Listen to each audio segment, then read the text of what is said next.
Session is to engage with you, have an opportunity to talk about different aspects of real estate investing. Naturally, that's my field. So obviously, the people that I know the names are people who are interested in real estate investing, and to take your questions. That's the second aspect. So if you have questions related to the topic or directly related or indirectly related, feel free to post it so I can address them, and we'll take them as we move forward with the session. We do have a topic for today. I always choose a topic to discuss, usually something that comes up through the week, having discussions with other investors, and I bring it up so we can cover that. That tells me there's an interest in that aspect, especially if it comes up multiple times. I'm going to be probably a bit slow or more relaxed today, just because it's been a very hectic week. I just got back last night from Tampa after spending 5 days in Tampa, 4 or 5 days in Tampa. Very intensive, packed with meetings, back to back from Monday morning to Thursday afternoon. I actually started Sunday night, so I'm a little bit, admit it, I'm a little bit tired and exhausted. Well, with that said, let's talk about today's topic. So today's topic is actually about the concept of mortgages or loans that we are always trying to get as investors. And there's a couple of aspects of that I am always encountering when I'm speaking to investors. You can probably divide it into if you are a foreigner, meaning you're not a US-based person that want to buy in the US using mortgages, that's one bucket. It's a separate bucket. And then if you are a US-based person who wants to invest, you probably heard that you can only get up to 4 mortgages or maybe up to 10 mortgages. And what do you do when you have more than that? So let me try and kind of put those 3 buckets, a little bit different. One with a foreigner, US-based with a small number of mortgages, US-based with a large number of mortgages. And of course, I'm talking about residential mortgages. I'm not talking about commercial mortgages. That's a separate topic we're probably not going to go into unless we have some time today. So let's start with the foreigners for a second, because I do know we have quite a few of those. So the simple way to go about it, for foreigners is actually expect challenges. Okay, so if you're a foreigner being non-US based person, okay, doesn't have Social Security. Even if you have Social Security, but you live in another state and you have no tax returns or not enough on your tax return or credit history, you'll be challenged. Can you get mortgages in the States? Yes. How can you do it? It is, a bit challenging and require creativity. When I say creativity, that means we have to work through non-traditional challenges. So if traditional or conventional mortgage, so let's define a baseline. Conventional mortgage, for me, it looks like this. When I say conventional, you go to a smaller or bigger bank, some of the bigger names that you know and some of the other names that you may not know, but it doesn't matter, just a bank.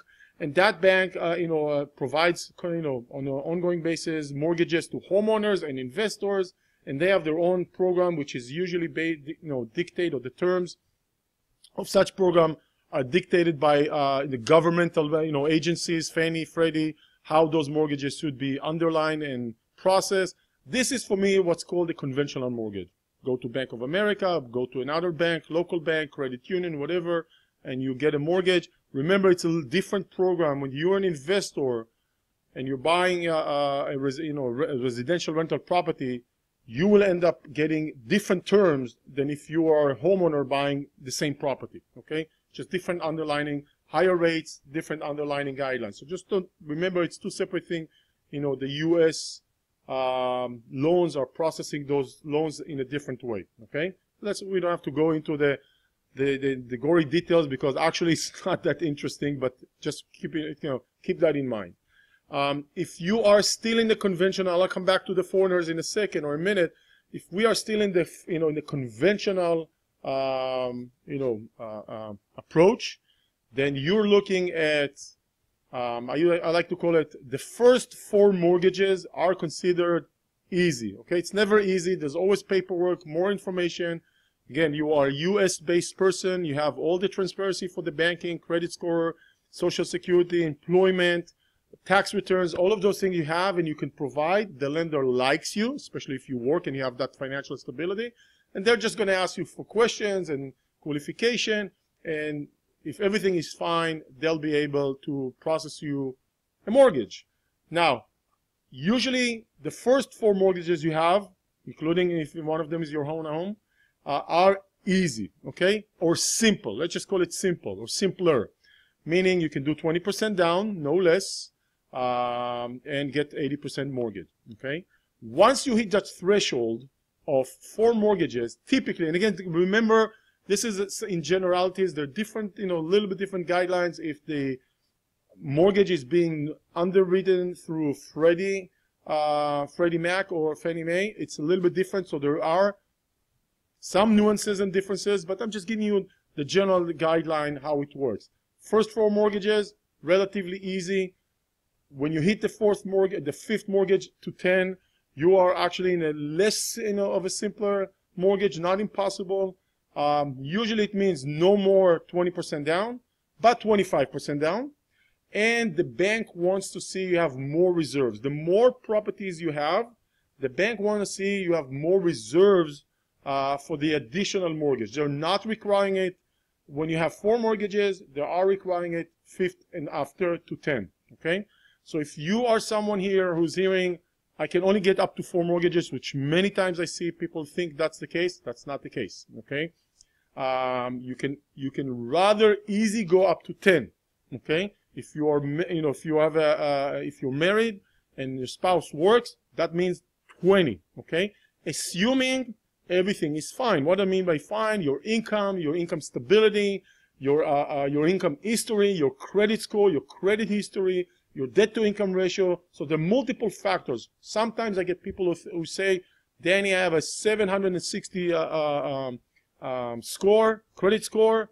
Is that, probably no problem. That's not necessarily the case. You can have 760, credit score, even above that, 800, and you may have such a high debt to income ratio, you will be problematic for the lender. So it's not just a credit score. The mortgage is, is a multiple factors. Each has its own weight, okay? And then there are sometimes ways for the lender to work between those factors. Okay, I may have a high debt to income credit score, but, debt to income ratio, but I can ask for a higher down payment, or I can mitigate it in some way. So it's not black and white. There are multiple balances that are determining your ability to obtain a mortgage. Job stability, good income, debt to income ratio at a good rate. Those are the main ones.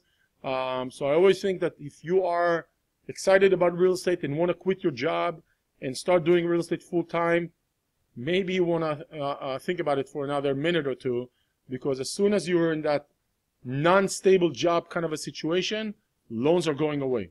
Well, somewhat going away. Let's just put it this way. Okay, so remember that.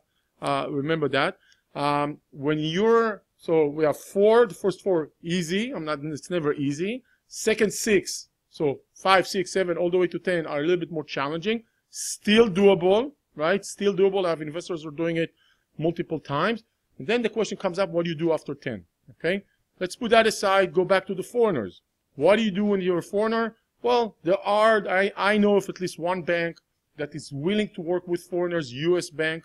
Their program, I think it's 40% down, so not 20, not 25, 40% down, 60% mortgage, 15-year loan, but they used to do it a 15-year amortization as well. Amortization means the schedule of payments. How you can have a 30-year amortization. That means your payment schedule is based on 30 years, but the loan is doing 15. And you can have a 15-year amortization and a 15-year loan, meaning the schedule of payments is based on 15 years and it's doing 15. Okay, so it can be 2 different ways how to go about it. This bank now tells me it used to be 15 years amortization, and the loan is matured, it's done in 15 years. This bank is now telling me they're willing to go to a 30-year amortization, but doing 15. So that makes the monthly payments a little bit lower. So that's something they're looking into doing. I don't know if they decided on doing it or not.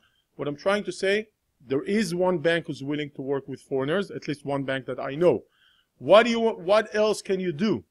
Well, there's other couple of things you can do if you're either a foreigner or someone who has more than 10 mortgages, okay? Anytime we get to this box of non-conventional mortgages, okay, which I explained, those are the simpler ones when you work with a conventional bank, it calls for creativity.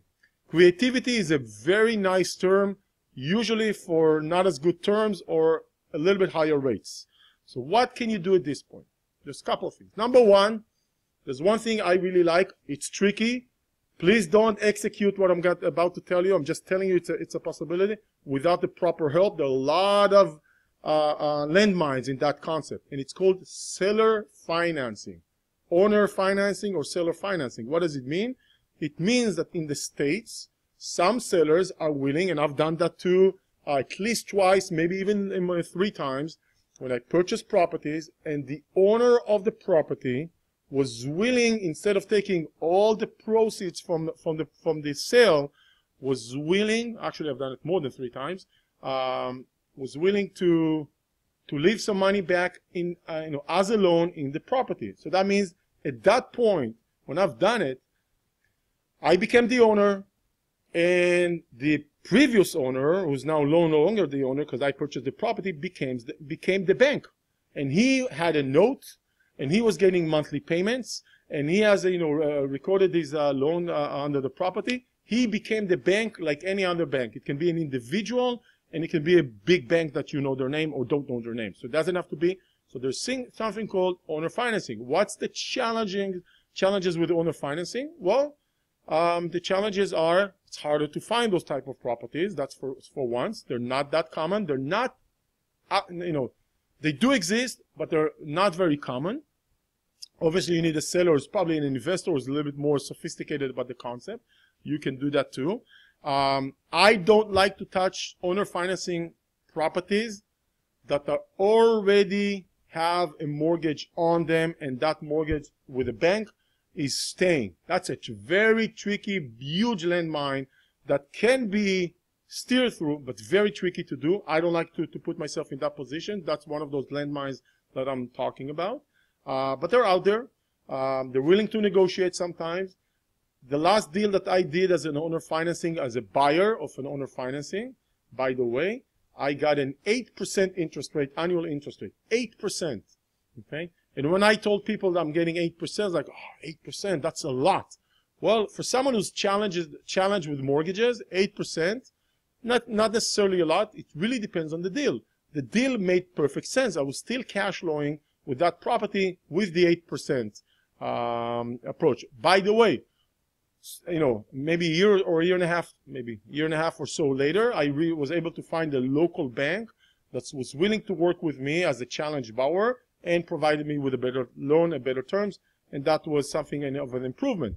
But up until that point, 8%, I had no problem with it because the deal made sense to me on all levels. So I'm not afraid of 8% if everything else makes sense. And remember, as an investor, if I can go to the bank and just get the 20% or 25% down with today probably around 5% interest rate, I'll do that. But once I am a challenge person and I can get, to do that, then I need to step to another, bucket. And that bucket is creativity, meaning other terms. And that's where it is. So what's my alternative? I can always, go and pay, buy cash, but do I want to buy cash a property, when I can get maybe 8% if the numbers work, right? So don't be focused on the 8% as much as what are you trying to accomplish here, the bigger picture, okay? If I have a property tomorrow and the cash flow, let's just say, it's $1,000 a month cash flow, but the rate I'm paying, not rent, cash flow after everything, but the rate I'm paying is 10% in order to obtain that property, and everything works, I don't care. That's fine, right? I mean, I don't like 10%, but if the deal makes sense, absolutely something I will consider. Other things that you can consider. Excuse me 1 second.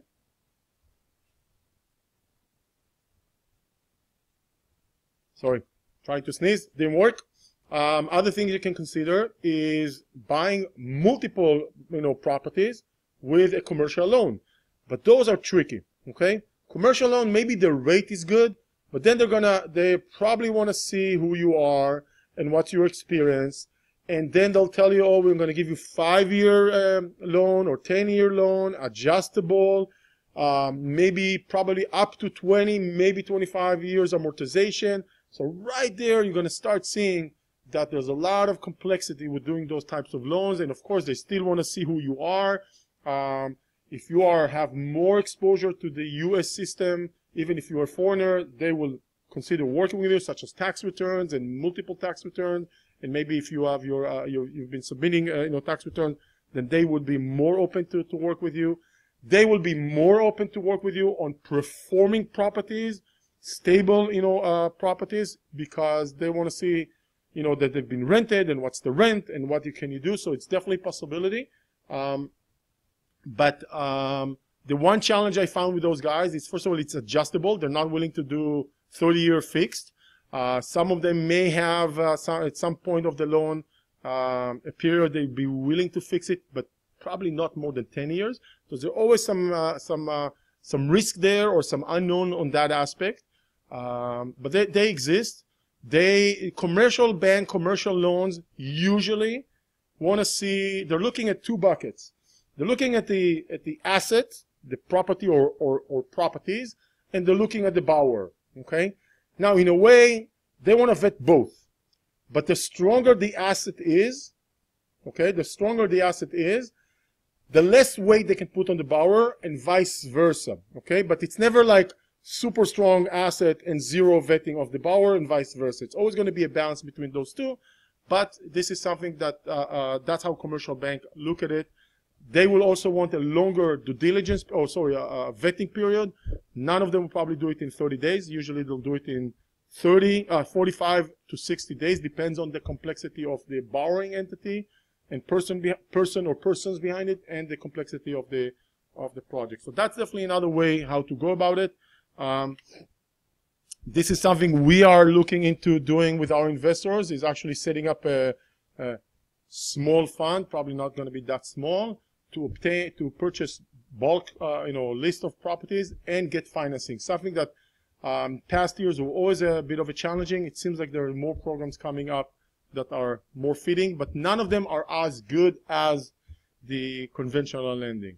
So I think what I want you to take from this, being a foreigner or being someone with multiple mortgages, number one, if you are a US-based person, you can get more than 4 mortgages. Sometimes people think it ends at 4. That's number one. Number two, 10 is usually the first time you would see a significant obstacle. And if you have a spouse, then you could probably go up to 20, which is usually, from my experience, for the individual investor, even 10 is enough, not to mention 20 is enough. Okay, I'm not talking about the big investor. I'm talking about, the average investor probably won't even come, own more than 10 properties. If you're a foreigner, we have a program. Not we, but someone we work with, but they will still want to vet you as well. Of course, it's not a given that they will work with you, but they will look into you and they're willing to consider it. It's not as good as the conventional, but it's probably better than alternatives. It's it's more 40% down, etc. And I'm sure if there are other programs out there. Seller financing is always always a possibility. Challenging. Be very, very careful about that aspect. It's, in my mind, it's the most challenging one. By the way, it's probably my most favorite one when the setting makes sense. So I like seller financing for many reasons, but I already know what to what to avoid or how to make sure I'm not falling into those stepping on those landmines. And the bulk purchase, again, could be easier even for the foreigners if everything makes sense, okay? Commercial lenders, they like primarily performing asset. When I say performing, it is rented, it is producing, it's stable, right? You're probably stepping into a producing, asset, not, stepping into something that you're buying and then have to fix up and then have to rent. They may consider it, but they love the producing or the stable, asset as well. So those are the things I want to say to all of you. I know there's a mix of people, here. foreigners and U.S. based and foreigners who operate in the States and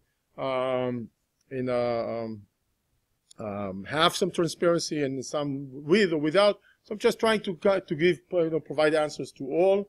But those are the main things. The important thing, from my experience is there are options out there. Okay? I can tell you that I've been doing it for 16 years. I want to say that probably in the past 10 years, there's rarely a week that goes by that I don't speak to a lender. Okay? Which even includes 4 or 5 lenders last week alone. Oh, sorry, this week. What are we talking about? Tuesday? Not maybe remembers. Tuesday, probably Tuesday. We met with 4 lenders. While I was speaking, with 4 lenders this week, or meeting, in person with those lenders this week, I probably, emailed back and forth with 2 or 3 more, that I've been speaking with the week before, and I already have another meeting with another lender, 2 lenders next week. So just to show you, for me, it's a weekly thing because it's always a challenge. Always, always, always a challenge, right? It never stops. Program starts. The things that I need as an investor, personally, or as an investor who leads a group, are different. They're changing too. So it's an ongoing. So be ready. There's no such thing easy lender to work with. I've never met the easy lender. Doesn't exist. Maybe I met one that seems to be a little bit, too easy, and we're not sure that he's even a real lender now. So we're vetting him actually. So those are the things. Be ready for that, right? They're going to ask you for documents and for information and more information and more information. And I'll tell you this: if you're making offers and you are not sure about your capability of obtaining a mortgage, even if the lender tells you you're safe, and especially if you're foreigners, try to always put financing contingency. Okay, I've seen multiple times that the lenders say, hey, no problem, no problem. Yeah, everything is fine. We checked, everything is fine. And then a week before closing, problem, problem, problem, all the way to the point that lender is all of a sudden saying, oh, I can't do this loan. And they have no accountability.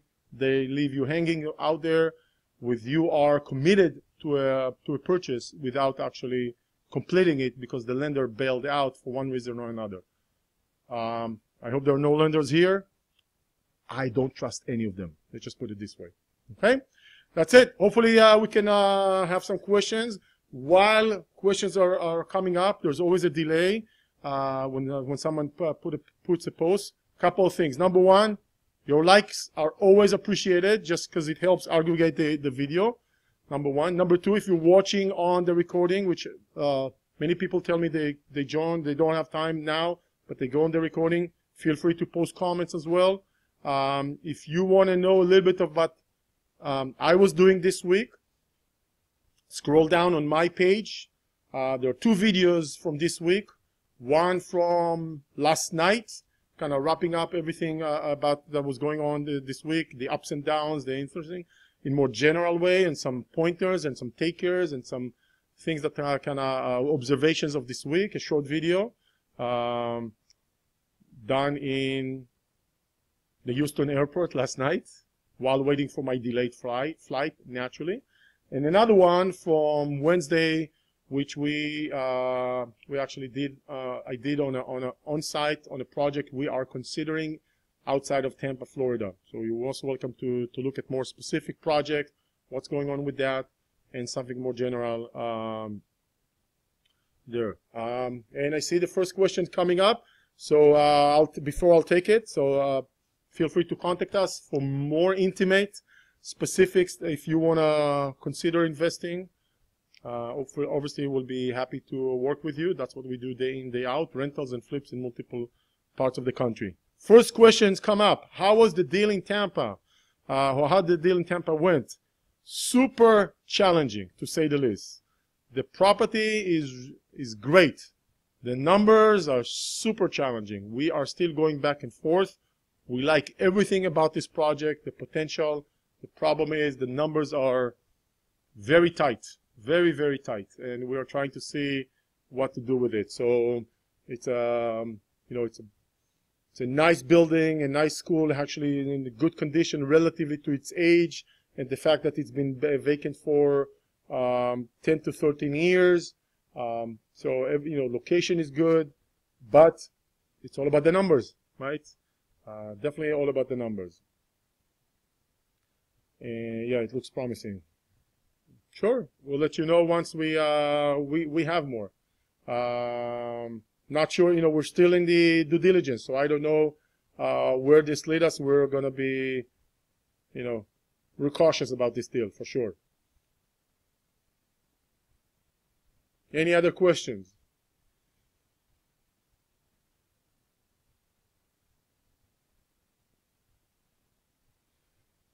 So I thought maybe I'll do a little challenge. I'll give you a small challenge. As investors, if you want to take it, it's entirely up to you.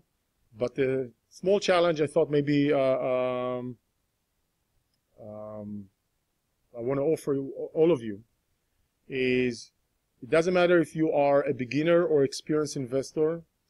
Investment-wise, at any stage of our investment,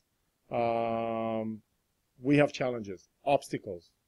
And my challenge for you, and what I found to be working for me, is actually sitting down for 5 minutes and literally writing those obstacles down. Pen and paper. I'm old school. That's me. You want to type it on your mobile phone, that's fine too.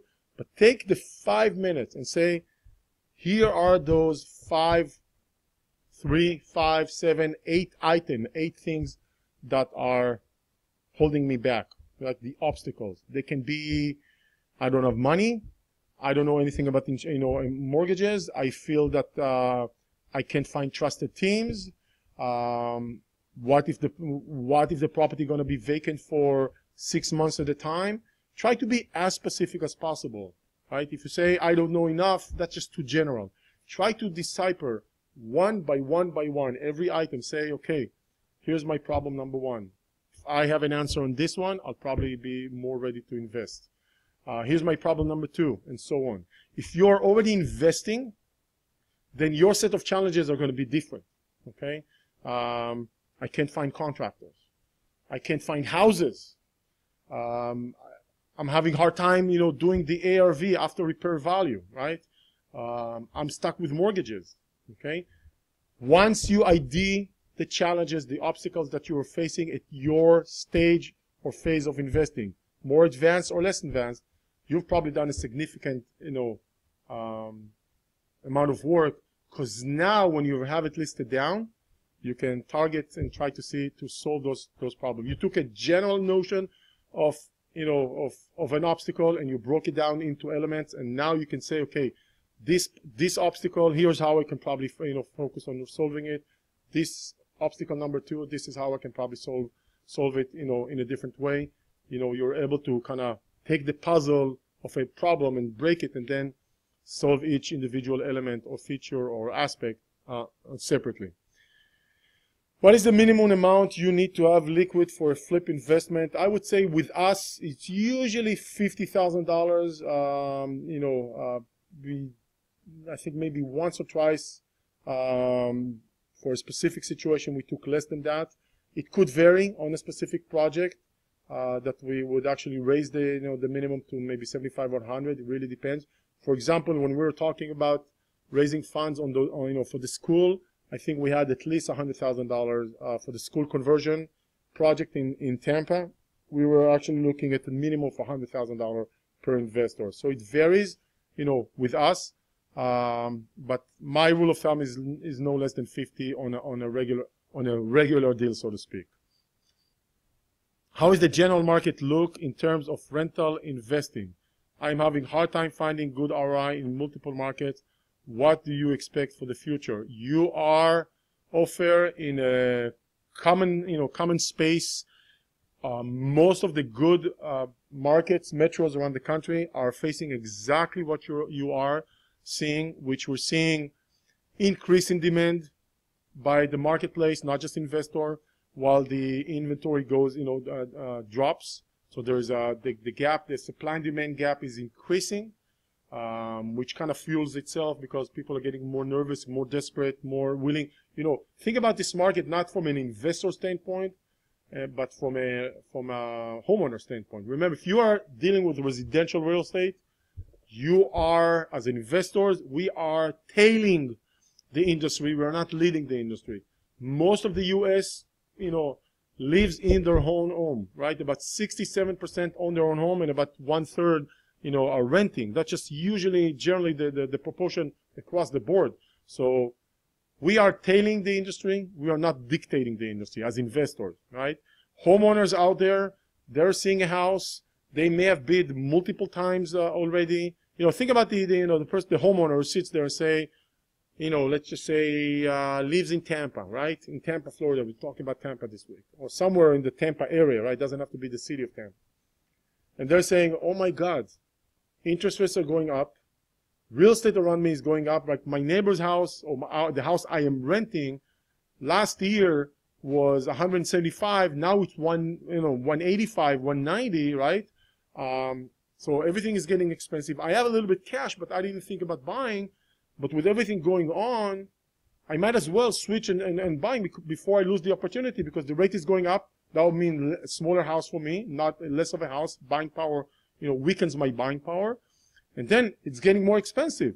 So I'm already a year later, can't afford the same house, same price as I could a year ago. I wasn't thinking about it then, but it's getting crazy. I'm going to start looking for a house, right? That's a homeowner. Now that homeowner's already made 7 offers, all being rejected. The next house he sees, he says, okay, they're asking, you know, 190. I might as well put put 200,000 and get it, because I just so frustrated. And out of pocket, it's only $1,000 or $2,000 more for me. Everything else is coming from the loan, but I'm just so frustrated. By the way, the same mentality I see is happening with investors. That's not completely different. But the homeowner is willing to pay more for that house you're considering as a rental, because we are number oriented. He likes the schools, he likes the street, he likes the layout, he likes where the lot is located within the community. It works for this, it works for that, right? For him, the emotional aspects of it are, you know, he visions himself in this house. Us investors, the numbers don't work. Let's look at another house. Let's look at a third and the fourth. For him, it's like, this is where my kids will go to school. This is where my family lives nearby. It works. I'm willing to pay more for that. Okay? So I think we're seeing a little bit more of a shift from rentership to ownership. Not huge, but this, you know, it can be even just 0.5% and it makes an impact. I have shift that can make an impact. So good markets around the country are seeing short inventory. Let me give you an example of something I did this morning. Just this morning. So one of my guys in Tampa, he makes offers for us on flip properties all the time, right? He's probably submitting 10, 15 offers every week. And we may get 1 in 20, 1 in 15 that we get accepted, and then doesn't mean we're actually going to buy it. So I took all the offers he made since the beginning of March until April 9th, 10 days ago. So I took 40 days of offers, right? I think I pulled out about 25, probably 25 offers made. And I started looking at those houses one by one. I took all of them. Say, okay, house number 1, what's going on with it? Put the address. Now, pending, sold, pending, sold, pending, sold. Out of 25, only 2 were still listed, right? That doesn't mean they didn't go under contract and came back, fell through, but only 2 were still listed for one reason or another. I didn't even investigate what's going on, if they went under contract or not. I just told the team, hey, those houses have been somewhere between a month to, to a few weeks already on the market. Let's maybe try again. So just to show you, out of 25, that means 23 either pending or sold. Okay, so very frustrating, very challenging market, to be a buyer. Not impossible. At the same time, I can tell you, I have a lot of investors that are active, and I see offer submitted, offer accepted, house closed. So it's still working. The one thing that I see investors are psychologically blocking themselves when they're using our analysis Excel, and they're saying, oh, it's only generating $100, I'm not going to take this house because it's only $100, they just, block themselves because they're so focused on this $100, they're not seeing the bigger picture, and all of a sudden they can't buy, right? $100, when we analyze a property, $100 a month after everything is I wouldn't call it super conservative, but it's a realistic with a conservative approach, not super conservative, but a conservative approach. And even if it starts at $100, per month as cash flow after everything. When I say everything, I mean vacancy, repairs, insurance, property taxes, property management, listing fee, HOA, all of those good stuff, right? It's not going to stay $100 for life. It's going to creep up over time. In 3 years, it's going to be 150 and then 200 and slowly go up in time while the mortgage stays the same. So obviously I'm talking about houses with mortgages. So offer, it's a challenging markets everywhere. Okay. That's one of the reasons we are shifting towards buying bulk, approaching big sellers with bulk, properties, because then we have a little bit more of a buying power, which we don't have with the individual owner. Okay, hopefully that short question, long answer. Good. Hopefully that helps clarify your question. Thank you for your question, Ofer. We have other questions. I'm going to wait because usually it takes some time.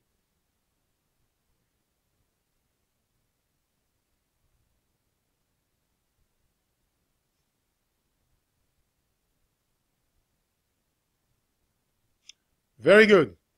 I see no other questions are coming in, and anyway, it's already kind of 45 minutes after the hour. I like to keep it at 30. So I really appreciate you participating, taking time, joining the session. I guess we'll see you again in 1 week, same time, 11 a.m. Pacific time on Friday. If you have a topic we would like us to cover, you're most welcome to submit it. We'll definitely consider it. Always open to suggestions. And if you want to actually speak to me in more of an intimate environment, not publicly, by all means, let me know. Facebook and email and all those other, good stuff applications. I want to wish every one of you happy Friday and happy weekend, and enjoy your weekend, the rest of your weekend. Have a terrific weekend, everyone. Bye-bye.